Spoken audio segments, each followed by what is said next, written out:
yaitu eh, ya kita mulai dari bagian pertama yaitu fisika dasar untuk aplikasi muatan dan medan listrik. Jadi selamat datang kembali di materi fisika dasar. Kita akan lanjut materi tentang fisika dasar ini tentang aplikasi muatan dan medan listrik. Jadi sebelumnya kita sudah eh, belajar tentang bagaimana muatan berinteraksi dengan muatan lagi atau medan listrik gitu. Nah, yang jadi pertanyaan itu adalah buat apa saya mempelajari itu gitu. Nah, ini hal ini cukup penting karena aplikasi medan listrik ini dan juga nanti ada bagian medan magnet itu eh, ya ya sangat penting dalam fisika dan aplikasinya mungkin beberapa hal yang selama ini tidak diketahui itu ternyata menggunakan teknik ini itu akan dijelaskan di sini. Ini hanya beberapa contoh saja, jadi eh, ya nanti akan dibahas bahwa oh ternyata untuk menghasilkan ini itu perlu teknik muatan dan interaksinya. Yang pertama kita bahas sedikit dulu tentang eh, nyatanya partikel itu kan memang hanya satu biasanya kalau yang digambarkan yang paling sederhana. Tapi partikel itu di alam itu saling berinteraksi dan bergabung gitu. Contohnya untuk atom hidrogen itu ada muatan positif yaitu proton dan muatan negatif yang elektron yang saling berikatan gitu. Dan di sana membentuk atom dan juga nanti karbon-karbon ya maksudnya gas karbon dioksida itu nanti adalah gabungan antara atom ya muatan-muatan yang sudah menjadi atom lalu atom-atom itu berinteraksi menjadi kumpulan muatan lagi gitu. Ini contohnya untuk yang CO2, untuk yang H2O juga sama gitu. Jadi itu adalah kumpulan-kumpulan muatan yang membentuk muatan yang lebih rumit lagi gitu nantinya. Nah, salah satu aplikasi muatan dan medan listrik itu adalah di printer inkjet. Mungkin beberapa sudah memiliki printer inkjet di rumah itu. Jadi bentuknya kalau misalkan isi ulangnya itu printer headnya seperti ini. Ini ada garis di sini yang mengeluarkan tintanya di sini. Ya bisa menggunakan tinta yang beberapa warna, tapi nanti kan dibahasnya ya yang hitam aja supaya menyederhanakan. Seperti itu. Nah, printer head ini intinya adalah kita membuat sebuah butiran tinta yang sangat kecil sekali. Nanti dia akan memiliki muatan dan muatan itu akan ditembakkan oleh di pelat yang memiliki muatan ya dengan tertentu gitu. Jadi di sini pelatnya ada positif dan negatifnya itu untuk mengatur kapan dia akan membelok gitu. Lalu di sini nanti sebagai kertasnya, media di sini itu kertasnya. Nanti ketika kita tembakkan, dia akan beloknya sejauh mana gitu. Apakah misalkan beloknya sedikit saja atau sangat jauh, dan nanti ini bisa diaplikasikan untuk membentuk huruf gitu. Kalau kita mengatur kekuatan muatan ini yang di sini, yang di plat ini antara positif dan negatifnya, itu nanti kita bisa mengatur untuk menembakkan seperti titik-titik ini yang nanti akan membentuk sebuah huruf seperti ini. Jadi intinya adalah muatan yang ditembakkan lalu dibelokkan sehingga kita bisa membuat ya sebuah tulisan seperti itu. Sama halnya untuk mesin fotokopi. Di mesin fotokopi juga yang pertama ada sebuah ya disebutnya drum gitu. Drum ini berputar lalu secara keseluruhan ini diberi muatan positif gitu. Ada pipa ya maksudnya mungkin pipa gitu memberi muatan positif lalu kertas yang ya seperti di scan oleh cahaya itu nanti akan dikembalikan lagi oleh lensa ke drum ini gitu.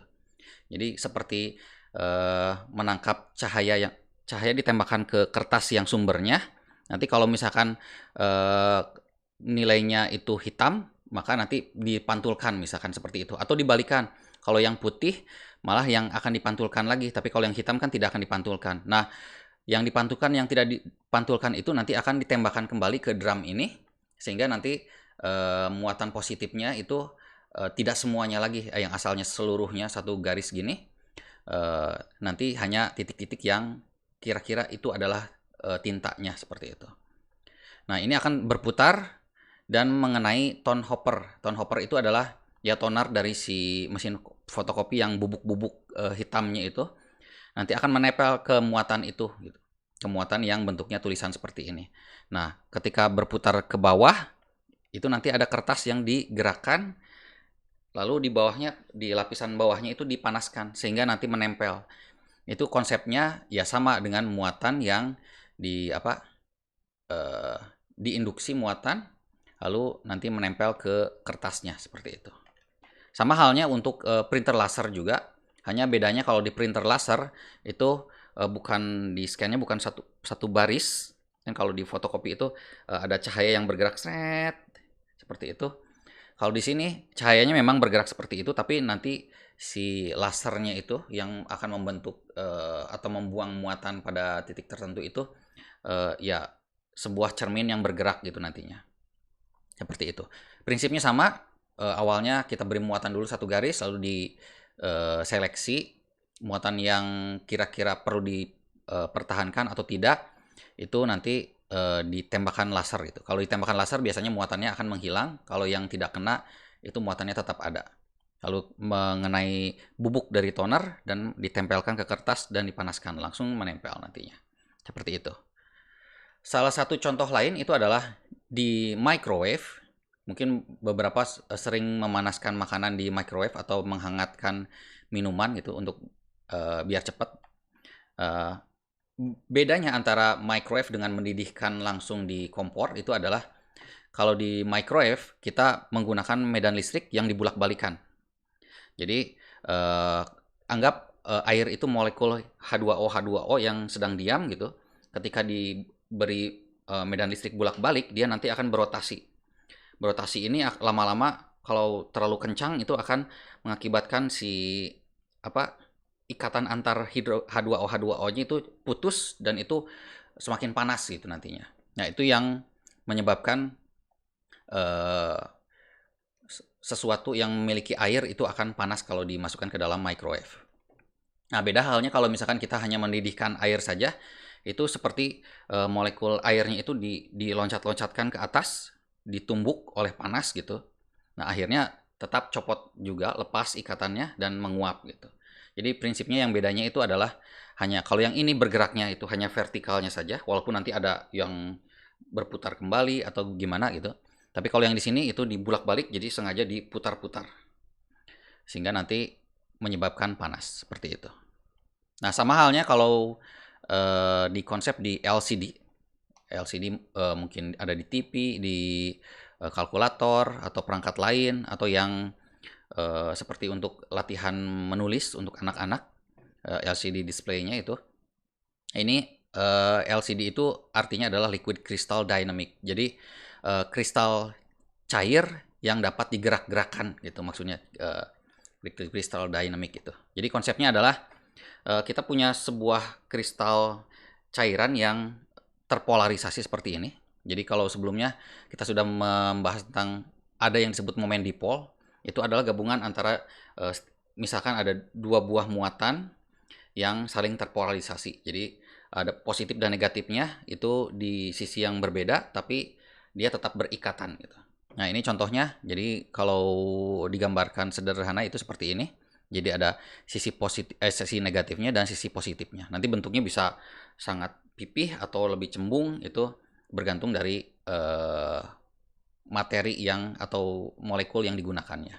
Itu ini disebut dengan molekul non polar. Ya, ini bentuknya pasti tidak akan bulat gitu. Jadi nantinya akan lebih elips. Konsepnya adalah polarisasi molekul. Jadi kalau kita melihat atau menzoom in di salah satu titik di LCD misalkan seperti ini, itu kita akan dapatkan titik-titik seperti ini yang memiliki warna gitu. Ini salah satu contohnya, titik-titiknya itu ada warna merah. Kalau yang untuk warna itu ada titik merah, hijau dan biru gitu.